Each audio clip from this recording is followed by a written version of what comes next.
Dali de Leon kakaibang atake sa pag-arte sa Request Radio. Umarangkada na ang inaabangang Manila Run ng 1971 play na Request sa Radyo na pinagbibidahan ng Hollywood breakout na si Dali de Leon at Broadway legendary na si Lia Salonga.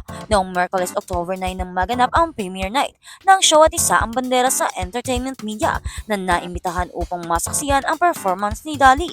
Nagkaroon pa nga ng red carpet bago magsimula ang play na kung saan ay isang rumarampang ilang sikat na artista at kilalang personalidad.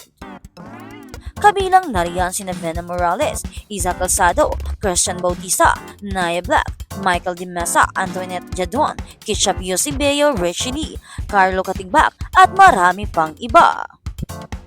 Noong una hindi pa namin naisip kung ano ang mangyayari dahil isa nga itong world display. Talaga namang kakaiba ang request sa radyo dahil ito ang bukod tangi na walang batuhan ng linya o kantahan na napanood namin play this year. Ang ibinandera lamang dyan ni Dali sa kanyang pure talent pagdating sa emosyon at pag-arty.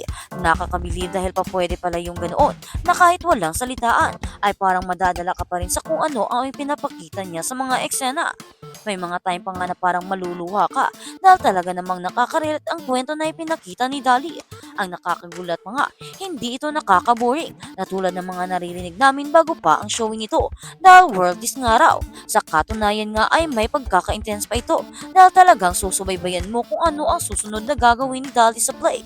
Ayaw namin itong i-spoil pero makakatiyak kami na pure talent, pure art at very relatable ito lalo na sa mga Pinoy na malayo sa kanilang pamilya. Para sa mga hindi aware, ang Request sa Radyo ay isang Filipino adaptation ng works concert or request program ng German playwright and film director na si Franz Xavier Krowitz. Ongoing ang show hanggang October 20 na mapapanood sa Samsung Performance Arts Theater Circuit Makati.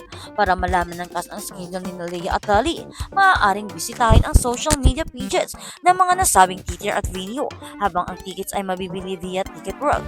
Ang theatrical play ay produced by Quentin Ramos, Bobby Garcia at Christopher Muhani for Ayala Land. Ang kwento ay tungkol sa isang malungkot at labis na trabaho at tila nakahiwalay na Filipino caregiver na nakabase sa New York City na ginampanan ni Dali de Leon ay nagtatag ng isang koneksyon kahit na mahina sa isang komunidad. Ang hindi kilalang at hindi nakikitang mga kapwang tagapakinig ng isang programa sa paghiling sa radyo nang walang iba kundi ang nasabing programa na nakatayo sa pagitan niya at sa kailaliman ng walang pagbabalik. Ang karakter ni Dali de Leon ay dahan-dahang nahulog sa simula bago lumakas ang takbo na itulak siya sa wakas sa bingit. Ang mga pandemya sabi ng mga eksperto ay nangyari minsan sa isang siglo dahil lahat tayo ay nakaligtas lamang ng isa. Malamang na nakahinga tayo ng samang-samang buntong hininga. Para sa ngayon, dahil ang susunod na pandaigdigang salot sa kalusugan ay hindi pa darating hanggang sa hindi bababa sa 2000s. Ngunit hindi ganoon kabilis kahit na tayo ay nagpo-post at nag-i-scroll sa social media at nagpapadala ng mga direktang mensahe sa mga kaibigan at pamilya sa ating mahinang mga pagtataka na magkaroon ng ilang pagkakatulad ng koneksyon.